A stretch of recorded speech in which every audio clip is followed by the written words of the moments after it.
Hey yo, what's going on, viewers of YouTube? Hope everyone had an excellent Christmas with their friends and family, and you're preparing to enter this new year with a fire in your eyes. Unlike last year after Christmas, the crypto markets are in the dumps. Although last year we were at the top after a significant and unnatural rise to nearly 20K per Bitcoin. The only way was down. Today, we are sitting near a bottom, and there is a way down still, but overall the picture is looking brighter and brighter each day. Of course, Bitcoin makes up a good portion of my portfolio, and any long-term crypto investor should hold at least 20% of their overall portfolio in Bitcoin. But if you have tuned into my channel before, you know that I hold a significant portion of my own portfolio in 3 other projects, which I have coined the Holy Trinity. The projects included are NEO, Ontology, and Elastos. So today I would like to discuss my honest feelings on the Holy Trinity and my outlook for each in 2019. Let's begin with NEO and my overall feelings with the project that stole the show last year. Last year on December 26, NEO was at a crazy price of over $63 per. Then within 15 days, NEO reached over $160 per. And then down over 2018 to where we sat yesterday on December 26 at $7.76 per NEO. The ultimate rise last year had to do with many factors. Of course, Bitcoin and the entire crypto markets were going insane, thus any project was going up. Although there were many other factors which led to NEO's insane rise. Many rumors were swirling that NEO was the one platform for China. It was incepted and created in China, and as a smart contract platform, NEO would be used over Ethereum once China adopted blockchain technology. NEO was coined the Chinese Ethereum. Well, that statement is neither correct nor incorrect. Of course, the rumors about NEO being used by the Chinese government as their blockchain has fizzled out.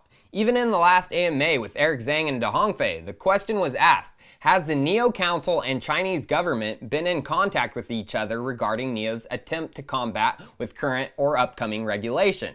Dahongfei answered, we don't comment on any question that hints at a relationship between governments and NEO unless there is something concrete.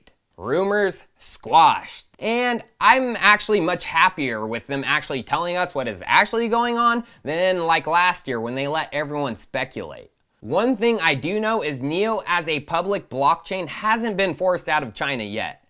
NEO just posted a Merry Christmas video showing that their office is still alive and kicking. Definitely nice to see multiple employees working away, but the thing we should be paying attention to is NEO is still allowed to continue operations, even with the government scrutiny of cryptocurrency. The office location of NEO is smack dab in the business district of Shanghai, and if the government was against it, they would have been forced out already. Dahongfei in a recent interview even said this about the government. The Chinese government is very welcoming or encouraging of blockchain technology, the development of the technology itself, but they are not welcome anything that fuels speculation. From those words, I can see NEO is still operating under the laws of the Chinese government and are working to have a public blockchain that is compliant to their liking. That is why NEO is being built with identities and has been focusing on compliance since the beginning. NEO is China's public blockchain, and I have a feeling that will be true for a long time to come, 2019 and beyond. Also, NEO DevCon is right around the corner, and I should be making an appearance. If any of you would like to join, NEO has given me a discount code, Chico-NEO DevCon, and it will also be posted in the description of this video. Now, that leads me into the second part of the Holy Trinity, Ontology. Honestly, I'm still trying to figure out exactly how the cooperation between NEO and Ontology is going to happen. OnChain, which is the company behind Ontology, which AntShares funded and created, has the connections and support of the people tied to the Chinese government. Example is here. Officials of the Party Committee of Science and Technology visit the OnChain office to discuss their high expectations for using blockchain technology to serve different industries of the real-world economy. Well, OnChain has Ontology, that's theirs, and that is the question I would really like cleared up from those in leadership positions. Is OnChain helping NEO, Ontology, or is it helping both? What I do know is on-chain has been building private blockchains for enterprise, financial institutions, and local governments. I also know that these private blockchains will be using NEO smart contract systems.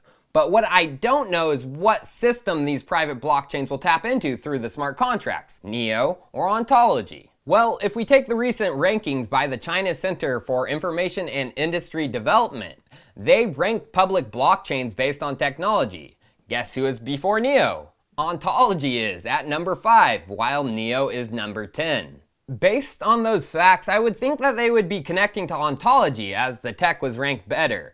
And to be honest with all the people who watch my channel, if you hold any NEO, I would pick up some Ontology as a hedge. That is exactly why I have nearly the same percentage of NEO as Ontology in my portfolio.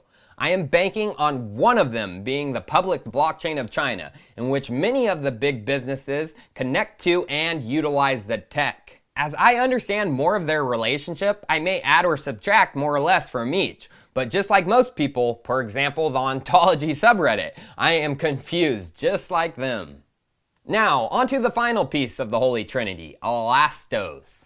There may be a few people asking, am I still bullish on Elastos? Well, yes I am. I am still heavily invested. Now, there has been a lot of he said, she said bullshit internally with Elastos lately in regards to marketing and other things. Some people want increased aggressive marketing right now, some people don't. I totally understand this is a hard decision that the core team is trying to figure out as we speak.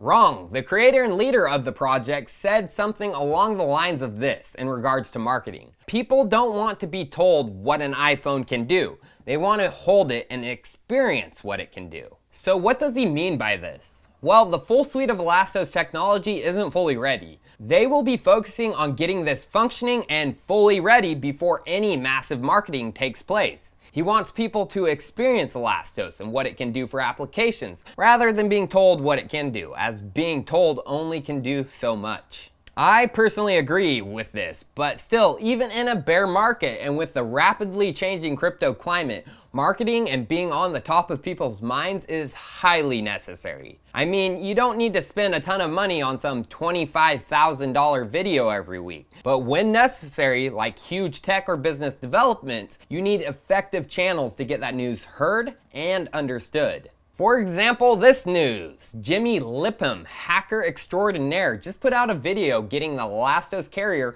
installed and functioning on a Kodi device. I would definitely recommend watching this and doing it at home if you have Kodi running on your computer, Raspberry Pi, or most Android-based set-top boxes. So what is Kodi? It's an open source media player which you can host all your movies and other media on.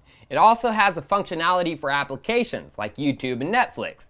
And here's the kicker, third-party applications, which are used for more nefarious things like streaming movies and shows from torrents. But with the traditional internet, you have to worry about the prying eyes seeing your illegal activity. Now, the functionality of the carrier node on Kodi is really basic right now. But as time goes on, as apps are developed with Elastos technology in mind, I get super excited because I can see what is coming. Third-party streaming apps of torrents, but in a person-to-person fashion under the traditional internet, through the Elastos carrier. No prying eyes, because no one can crack through the Elastos carrier and see what it is you are streaming. This is just an example of what the technology can and will do. With a guy like Jimmy getting the base layers done, developers will flock to Elastos because it does provide something that the traditional internet can't do. They will learn and they will build, and a new internet will take shape. Cheers, viewers, and I'll see you next time.